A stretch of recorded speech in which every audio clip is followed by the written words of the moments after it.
Jaganmohan Reddy arrest అయితే party పరిస్థితి ఏంటని మీరు అడుగుతున్నారు. నేను సింపుల్గా ఒక మాట చెప్తాను.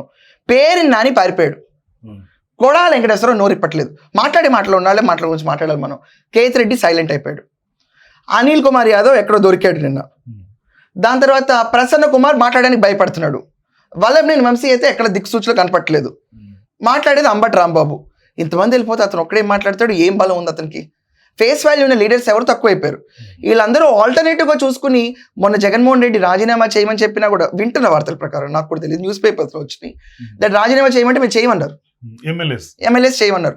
ఇంత ఖర్చు పెట్టి ఎలక్షన్ పొలిటికల్ డ్రామాకి తెలియజే అవకాశం అంటే అసంతృప్తి. దాని తర్వాత వాళ్ళు ఎక్స్ప్రెస్ చేద్దాం అనుకున్న అపోజిషన్ కి 11 మంది రాజీనామా చేస్తే ఉపయోగం ఏంటి?